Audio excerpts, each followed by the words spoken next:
Hi friends, welcome back to my channel. Aase ಸೀರಿಯಲ್ನ ಇವತ್ತಿನ ಸಂಚಿಕೆಯನ್ನು ನಾವೀಗ ನೋಡೋಣ. ಮೀನಾ ಶಾಂತಿ ಕೇಳಿರೋ ಟೀನ ಬದಲು ಕಾಫಿ ಮಾಡ್ಕೊಂಬಂದಿರ್ತಾಳೆ. ಅವಳು ಕುಡಿದ್ಬಿಟ್ಟು, ಏನಾಗಿದೆಯೇ ನಿನಗೆ, ಟೀ ಕೇಳಿದರೆ ಕಾಫಿ ಮಾಡ್ಕೊಂಬಂದು ಕೊಟ್ಟಿದೆಯಲ್ಲ ಅಂತ ಹೇಳಿದ್ರೆ, ಇಲ್ಲ ಅತ್ತೆ, ನೀವೇ ಕೇಳಿದ್ದು ಟೀ, ನಾನೇ ಮಾಡ್ಕೊಬಂದಿದ್ದೀನಿ ಟೀ ಅಂತ ಹೇಳ್ತಾರೆ. ಹಾಗಾದರೆ ನನ್ನ ಬಾಯಿ ಸರಿ ಇಲ್ಲ, ಬ್ರಷ್ ಮಾಡಿಲ್ಲ ಅಂತ ಹೇಳ್ತಾ ಇದ್ದೇನೆ. ಬೆಳಗ್ಗೆ ಎದ್ದ ತಕ್ಷಣ ಇಷ್ಟುದ್ದ ಬ್ರಷಿಗೆ ಇಷ್ಟುದ್ದ ಪೇಸ್ಟ್ ಹಾಕ್ಕೊಂಡು ಬ್ರಷ್ ಮಾಡ್ಕೊಂಬಂದಿದ್ದೀನಿ ಕಣೆ, ಬೇಕಾದರೆ ಕುಡ್ದು ನೋಡು ರೋಹಿಣಿ ಅಂತ ಹೇಳಿಕೊಡ್ತಾರೆ. ರೋಹಿಣಿ ಮುಂದಾದಾಗ, ಬೇಡ ರೋಹಿಣಿ, ಇವ್ರು ಬೇರೆ ಬಾಯಿ ತೊಳೆದಿಲ್ಲ, ಬ್ರಷ್ ಮಾಡಿಲ್ಲ ಅನ್ನೋ ಥರ ಮಾತಾಡ್ತಾ ಇದ್ದಾರೆ, ಹಾಗೆಲ್ಲ ಇನ್ನೊಬ್ಬರು ಎಂಜಲ್ ಕುಡಿಬಾರ್ದು ಅಂತ ಬೈತಾನೆ. ಏನು, ನನ್ನ ಎಂಜಲ್ ಕುಡಿದ್ರೆ ಏನಾಗ್ಬಿಡುತ್ತೆ ಅವಳಿಗೆ, ನಾನು ಬ್ರಷ್ ಎಲ್ಲ ಮಾಡಿ ನೀಟಾಗೇ ಇದ್ದೀನಿ ಆಯಿತಾ ಅಂತ ಹೇಳಿ ಬೈತಾಳೆ. ಅಯ್ಯೋ ಅತ್ತೆ, ಅವ್ರು ಏನಾದರೂ ಹೇಳ್ತಿರ್ತಾರೆ, ಕೊಡಿ ನಾನು ಕುಡಿತೀನಿ ಅಂತ ಹೇಳಿಬಿಟ್ಟು ಅವ್ರು ಕುಡಿತಾಳೆ ರೋಹಿಣಿ. ಕುಡಿದ್ಬಿಟ್ಟು, ಅತ್ತೆ ಇದು ಕಾಫಿನೇ ಅತ್ತೆ ಅಂತ ಹೇಳ್ತಾರೆ. ನೋಡಿದ್ಯಾ, ನಾನು ಸರಿ ಹುಳು ಹೇಳ್ತಿದ್ದೀನಿ ಅಂತ ಹೇಳ್ತಾ ಇದೆಯಲ್ಲ, ನೋಡು ಇದು ಕಾಫಿನೇ ಅಂತ ಹೇಳ್ತಾಳೆ ಶಾಂತಿ. ಅದಾದಮೇಲೆ, ಸರಿ ಅತ್ತೆ, ಟೀ ಮಾಡ್ಕೊಂಬರ್ತೀನಿ ಮತ್ತೆ ಅಂತ ಹೇಳಿಬಿಟ್ಟು ರೋಹಿಣಿ ಹೋಗ್ತಾ ಇರ್ತಾಳೆ. ಟೀನೇ ಮಾಡ್ಕೊಂಬಾರಮ್ಮ ತಾಯಿ ಅಂತ ಹೇಳಿಬಿಟ್ಟು ಬೈದು ಕಳಿಸ್ತಾಳೆ. ರೋಹಿಣಿನೇ ದುರ್ಗುಟ್ಟು ನೋಡ್ತಾ ಇರ್ತಾಳೆ ಮೀನಾ. ಸರಿ ಅಂತ ಹೇಳಿ ಅಲ್ಲಿಗೆ ಹೋಗ್ತಾಳೆ. ಆಮೇಲೆ ಅಷ್ಟೊತ್ತಿಗೆ ಮೀನಾ ಶ್ರುತಿ ಮತ್ತು ರವಿ ಬರ್ತಾರೆ. ಬಂದ ತಕ್ಷಣ, ಈ ವಿಷಯ ಗೊತ್ತಿಲ್ವಾ, ಊರಲ್ಲೆಲ್ಲ ಬರೀ ಸೂರ್ಯಂದೇ ಹವಾ, ಸೋಷಿಯಲ್ ಮೀಡಿಯಾ ನೀವು ಯಾರೂ ಚೆಕ್ ಮಾಡಿಲ್ವಾ ಅಂತ ಎಲ್ಲರೂ ಕ್ಯೂರಿಯಾಸಿಟಿ ಹುಟ್ಟಿಸ್ತಾರೆ. ಹೌದಾ, ಏನಾಯಿತು, ಏನು ಮಾಡ್ಕೊಂಬಂದ ಅವನು, ಮತ್ತೇನು ಅವಂತರ ಮಾಡ್ಕೊಂಬಂದ ಅಂತೆಲ್ಲ ಕುಂಕು ಮಾತಾಡೋಕ್ಕೆ ಶುರು ಮಾಡ್ತಾರೆ ಮನೋಜ ಮತ್ತು ಶಾಂತಿ. ಯಾವಾಗಲೂ ನಿಮ್ಮ ಬಾಯಿಂದ ನೆಗೆಟಿವ್ ಮಾತೇ ಬರೋದಾ ಅಂತ ಹೇಳಿಬಿಟ್ಟು ಬೈತಾನೆ. ಅಷ್ಟೊತ್ತಿಗೆ ಸೂರ್ಯ ಕೂಡ ಬರ್ತಾನೆ. ಬಂದಾಗ ಅವನ ಕೈಯಲ್ಲಿ ಕುತ್ತಿಗೆಯಲ್ಲಿ ಹಾರ, ಕೈಯಲ್ಲಿ ಸ್ವೀಟ್ ಇರುತ್ತೆ. ಏನೋ ಮಾಡ್ಕೊಂಬಂದೆ, ಹಾರ ಸ್ವೀಟ್ ಎಲ್ಲ ಕೊಟ್ಟಿದ್ದಾರೆ ಅಂತೆಲ್ಲ ಹೇಳ್ತಾರೆ. ಯಾವುದಾದ್ರೂ ತಾತ ಹೋಗಬೇಕಾಗಿತ್ತು, ಅವನನ್ನು ಗೊಟ್ಟ ಕನ್ಸ್ಬಿಟ್ನೋ ಏನೋ, ಅದಕ್ಕೆ ಖರ್ಚು ಉಳೀತು ಅಂತ ಹೇಳಿ ಹಾರ ಸ್ವೀಟು ಕೊಟ್ಟು ಕಳಿಸಿದ್ದಾರೆ ಅಂತೆಲ್ಲ ವ್ಯಂಗ್ಯವಾಗಿ ಮಾತಾಡ್ತಾನೆ ಮನೋಜ. ಅಯ್ಯೋ ಪ್ರಾರಬ್ಧವೇ, ನಿನ್ನ ಬಾಯಿಂದ ಒಳ್ಳೆ ಮಾತು ಬರೋದೇ ಇಲ್ವಾ, ಬಾಯಿ ಮುಚ್ಚು ಅಂತ ಹೇಳಿಬಿಟ್ಟು ಸೂರ್ಯಂಗೆ, ನೀನು ಗ್ಯಾಪ್ ಕೊಡಬೇಡ, ಬೇಗ ಬೇಗ ಹೇಳು, ಇಲ್ಲಾಂದರೆ ಪ್ರಾರಬ್ಧಗಳು ಏನೇನೋ ಮಾತಾಡ್ತವೆ ಅಂತ ರಂಗನಾಥ್ ಹೇಳ್ತಾನೆ. ಸರಿ ಅಂದ್ಬಿಟ್ಟು ಆವಾಗ ಹೇಳ್ತಾನೆ, ಇವತ್ತೊಂದು ಡೆಲಿವರಿ ಕೇಸ್ ಬಂದಿತ್ತು, ಅವ್ರಿಗೆ ಡೆಲಿವರಿ ಲೇಬರ್ ಪೇನ್ ಬಂದಿದೆ, ಬಾ ಅಂತ ಕರೆದಿದ್ರು. ಕಾರ್ ತೊಗೊಂಡು ಹೋಗಿದ್ದೆ ಟ್ರಿಪ್ಪಿಗೆ, ಆದರೆ ಮಗು ಉಲ್ಟಾ ತಿರ್ಕೊಂಡ್ಬಿಟ್ಟಿತ್ತಂತೆ. ಸರಿ ಅಂತ ನಾನು ಹಾಸ್ಪಿಟ್ಲಲ್ಲಿ ಕಾರಿಗೆ ಕರ್ಕೊಂಡು ಹೋಗ್ತಾರೋ ಒಂದು ಹಂಪ್ಸ್ ಬಂತು, ಹಾರಿಸ್ಬಿಟ್ಟೆ. ಆವಾಗ ಅಲ್ಲಿ ನೋವು ಜಾಸ್ತಿ ಆಗಿ ಅಲ್ಲಿರೋ ಹೆಂಗಸರೆಲ್ಲ ಸ್ಟಾಪ್ ಮಾಡಿ ಕಾರಲ್ಲೇ ಅವ್ರಿಗೆ ಡೆಲಿವರಿ ಮಾಡಿಬಿಟ್ರು ಅಂತ ಹೇಳಿದರು.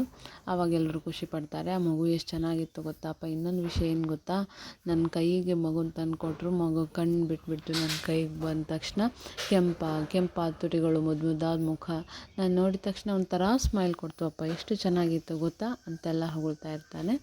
ಎಲ್ಲರೂ ಖುಷಿಪಟ್ಟು ಸ್ವೀಟ್ ತಿಂತಾರೆ. ಸರಿ ಅಂತ ಹೇಳಿಬಿಟ್ಟು ಮನೋಜನೂ ಕೂಡ ಕಾಂಗ್ರಾಟ್ಸ್ ಹೇಳಿ ಅಲ್ಲಿಂದ ಹೊರಟೋಗ್ತಾನೆ. ಮೀನಮ್ಮಂಗೆ ಸೂರ್ಯ ಆಗಿರೋದನ್ನೆಲ್ಲ ಹೇಳ್ತಾ ಇರುವಾಗ ಮೀನಾ ಏನೂ ರಿಯಾಕ್ಟ್ ಮಾಡದೆ ನಿಂತಿರುವಾಗ, ಏನೇ ಆಯಿತು ನಿನಗೆ, ಆವಾಗಿಂದ ಇಷ್ಟು ನಿಂಬೆಹಣ್ಣಿನ ರಸನ ಹಾಗೆ ಕುಡ್ದೋರ ಥರ ಮುಖ ಮಾಡ್ಕೊಂಡಿದೆಯಲ್ಲ, ಏನಾಯಿತು ಅಂತ ಕೇಳಿದಾಗ, ಏನಿಲ್ಲ ರೀ, ನಾನು ಆರಾಮಾಗಿದ್ದೀನಿ, ನೀವು ನೀರು ಕೇಳಿದ್ರಲ್ಲ ತರ್ತೀನಿ ಅಂತ ಹೇಳ್ಬಿಟ್ಟು ಒಳಗೆ ಹೋಗ್ತಾಳೆ. ನಾನೇನು ನೀರು ಕೇಳಿದೆ, ಇವಳಿಗೆ ಏನಾಯಿತು ಅಂತ ಹೇಳಿ ಯೋಚನೆ ಮಾಡ್ತಾ ಇರ್ತಾನೆ. ಅವಳು ಅಡುಗೆ ಮನೆಗೆ ಹೋದಾಗ ಅಲ್ಲಿ ನಿಂತಿರ್ತಾಳೆ. ಶ್ರುತಿ ಬಂದು ಮಾತಾಡಿಸ್ತಾ ಇರ್ತಾಳೆ, ಆದರೆ ಮೀನಂಗೆ ಏನೂ ಅರಿವೇ ಇರುವುದಿಲ್ಲ. ಮತ್ತು ಮುಟ್ಟಿ ನೋಡಿದಾಗ ಅವಳು ಗಾಬರಿಯಿಂದ ನಡುಗ್ತಾ ಇರ್ತಾಳೆ, ಸ್ವೆಟ್ ಆಗ್ತಾ ಇರ್ತಾಳೆ. ಏನಾಯಿತು ಮೀನು ಅವರೇ, ಹುಷಾರಿಲ್ವಾ, ಬಿ ಪಿ ಲೋ ಆಗ್ತಾಯಿದೆಯಾ, ಕೂತ್ಕೊಳ್ಳಿ, ನಾನು ನಿಮಗೆ ಸಕ್ಕರೆ ನೀರು ಹಾಕ್ಕೊಡ್ತೀನಿ ಅಂತೆಲ್ಲ ಹೇಳ್ತಾರೆ. ಏನಿಲ್ಲ ಶ್ರುತಿ, ನಾನು ಆರಾಮಾಗಿದ್ದೀನಿ ಅಂತ ಹೇಳ್ತಾರೆ. ಆವಾಗ, ನನ್ನ ಹತ್ರ ಎಲ್ಲ ಶೇರ್ ಮಾಡ್ಕೋತೀನಿ ಅಂತೀರಾ, ಇದನ್ನ ಯಾಕೆ ಶೇರ್ ಮಾಡಲ್ಲ, ಹೇಳಿ ಏನಾಯಿತು ಅಂತ. ಸೂರ್ಯ ಅವ್ರು ಏನಾದರೂ ಬೈದ್ರಾ, ಅವ್ರಿಗೆ ಬೈದಿಲ್ಲ ಅಂದರೆ ಸಮಾಧಾನ ಇರಲ್ಲ ಅಂತೆಲ್ಲ ಹೇಳ್ತಾ ಇರ್ತಾಳೆ ಶ್ರುತಿ. ಹಾಗೇನಿಲ್ಲ ಶ್ರುತಿ ಅಂತ ಹೇಳಿದಾಗ, ಮತ್ತೇನಾಯಿತು ಹೇಳಿ ಅಂತ ಹೇಳಿದಾಗ, ನಾನು ಇವತ್ತು ಹಾಸ್ಪಿಟಲ್ಗೆ ಹೋಗಿದ್ದೆ, ಕನಕ ವರ್ಕ್ ಮಾಡ್ತಾ ಇರೋದು, ಅಲ್ಲಿಗೆ ರೋಹಿಣಿಯವರು ಬಂದಿದ್ದರು ಅಂತ ಹೇಳ್ತಾರೆ. ಅದರಲ್ಲಿ ಅವ್ರು ಬರ್ತಾ ಇರ್ತಾರಲ್ಲ, ಕನ್ಸೀವ್ ಆಗ್ತಿಲ್ಲ ಅಂತ ಕೇಳೋದಕ್ಕೆ, ಏನೋ ಪ್ರಾಬ್ಲಮ್ ಇದೆ ಅಂತಂದರೆ, ಅದೆಲ್ಲ ಶ್ರುತಿಯವರೇ, ರೋಹಿಣಿಯವರು ಕನ್ಸೀವ್ ಆಗ್ತಾ ಇರೋದು 2ನೇ ಮಗುಗಂತೆ ಅಂತ ಹೇಳ್ತಾರೆ. ಆವಾಗ ಶ್ರುತಿ ಕಂಗಾಲಾಗ್ತಾಳೆ. ಹೌದಾ ಅಂತ ಹೇಳ್ಬಿಟ್ಟು, ಮತ್ತು ನಾನು ಕೇಳ್ಕೊಂಬ ವಿಷಯ ನಾನೇ ವಿಚಾರಿಸ್ತೀನಿ ಅಂತ ಹೇಳ್ಬಿಟ್ಟು ಹೇಳ್ತಾರೆ. ಅಯ್ಯೋ ಬೇಡ ಶ್ರುತಿ ಅಂತ ಹೇಳಿದಾಗ, ಇಲ್ಲ ಸುಮ್ಮನೆ ಇರೋಕ್ಕಾಗಲ್ಲ ಅಂತ ಹೇಳಿದಾಗ, ಇದನ್ನು ಯಾರು ಹೇಳಿದ್ರು ಕೇಳಿದ್ರೆ ಏನು ಮೀನು ಅಂತ ಹೇಳ್ತೀರಾ, ಬೇಡ ದೊಡ್ಡ ರಾಮಾಯಣ ಆಗುತ್ತೆ ಅಂತ ಹೇಳಿ ಶ್ರುತಿನ ತಡಿತಾಳೆ ಮೀನಾ. ಆಗ ಇದನ್ನು ಯಾರಿಗೂ ಹೇಳಬೇಡಿ ಅಂತ ಶ್ರುತಿನ ಬಾಯಿ ಮುಚ್ಚಿಸ್ತಾಳೆ ಮೀನಾ.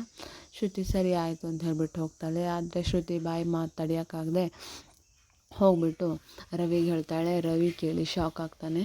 ರವಿ ಇದನ್ನು ಯಾರು ಹೇಳಿದ್ರು ಅಂತ ಕೇಳಿದ್ರೆ, ನಾನು ಮಾತ್ರ ಯಾರಿಗೂ ಹೇಳಲ್ಲಪ್ಪ ಅಂತ ಹೇಳ್ತಾರೆ. ಹೇಳು ಅಂತ ಹೇಳಿದಾಗ, ಇಲ್ಲ ಕನ್ಸಲ್ಲಿ ಬಂದು ನನಗೆ ಮೀನಾ ಹೇಳಿದ್ಲು ಅಂತ ಹೇಳಿದಾಗ, ಮೀನಾ ಅತ್ತಿಗೆ ಹೇಳಿದ್ರ, ಮೀನಾ ಅತ್ತಿಗೆ ಹೇಳಿದ್ರು ಅಂದರೆ ಇದು ನಿಜಾನೇ ಆಗಿರುತ್ತೆ ಅಂತ ಹೇಳಿದಾಗ, ಹ್ಞೂ ರವಿ ಅವ್ರು ಹೇಳ್ಬೇಡ ಅಂದಿದ್ರು, ನಾನು ಬಾಯ್ ಮಿಸ್ಸಾಗಿ ಹೇಳಿಬಿಟ್ಟೆ, ಮತ್ತು ನಂಗೆ ತಡ್ಕೊಳಕ್ಕಾಗದೆ ಹೇಳಿಬಿಟ್ಟೆ ಅಂತ ಹೇಳಿದಾಗ, ನೀನು ಯಾರಿಗೂ ಹೇಳಬೇಡ ಅಂತ ಹೇಳಿ ಹೋಗ್ತಾಳೆ. ಇವಳೇನೋ ಇವಳು ಮನಸ್ಸನ್ನ ಹಗುರ ಮಾಡ್ಕೊಂಡು ನನ್ನ ತಲೆಗೆ ಹುಳ ಬಿಟ್ಟೋದ್ಲು, ನಾನು ಯಾರಿಗಪ್ಪ ಹೇಳಲಿ ಅಂತ ಯೋಚನೆ ಮಾಡಿ ಹೋಗ್ಬಿಟ್ಟು ಸೂರ್ಯಂಗೆ ಹೇಳ್ತಾನೆ. ಸೂರ್ಯನ ಹತ್ರ ನೀನು ಯಾರಿಗೂ ಹೇಳಬೇಡಪ್ಪ ಅಂತ ಹೇಳಿಬಿಟ್ಟು ಸೂರ್ಯ ಗಾಬರಿ ಆಗ್ತಾನೆ.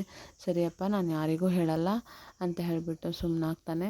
ಆದರೆ ಸೂರ್ಯ ಕೂಡ ಬಾಯಿ ಮುಚ್ಕೊಳ್ದೆ ಹೋಗ್ಬಿಟ್ಟು ರಂಗನಾಥಂಗೆ ಹೇಳ್ತಾನೆ, ಮನೇಲಿ ಏನೇ ವಿಷಯ ಏನೇ ಆದರೂ ನಂಗೆ ಹೇಳು ಅಂತ ಹೇಳಿದ್ಯಲ್ಲಪ್ಪ, ಅದಕ್ಕೆ ಬಂದು ಒದರಿದ್ದೀನಿ, ಏನು ಮಾಡ್ತೀಯೋ ಅದು ನಿನಗೆ ಬಿಟ್ಟಿದ್ದು ಅಂತ ಹೇಳಿಬಿಟ್ಟು ಇಷ್ಟು ಹೇಳ್ತಾನೆ. ಇಷ್ಟು ಗಂಭೀರವಾಗಿರೋ ವಿಷಯನ ಇಷ್ಟು ಸಾಧಾರಣವಾಗಿ ಹೇಳ್ತಾ ಇದೆಯಲ್ಲೋ ಅಂತ ಹೇಳ್ತಾರೆ. ನಂಗೆ ಗೊತ್ತಿಲ್ಲಪ್ಪ, ನನ್ನ ಕಿವಿಗೆ ಏನು ಬಿತ್ತು ಅದನ್ನು ನಾನು ನಿನಗೆ ಹೇಳಿದೆ ಅಂತ ಹೇಳಿಬಿಟ್ಟು ಹೊರಟೋಗ್ತಾನೆ ಸೂರ್ಯ.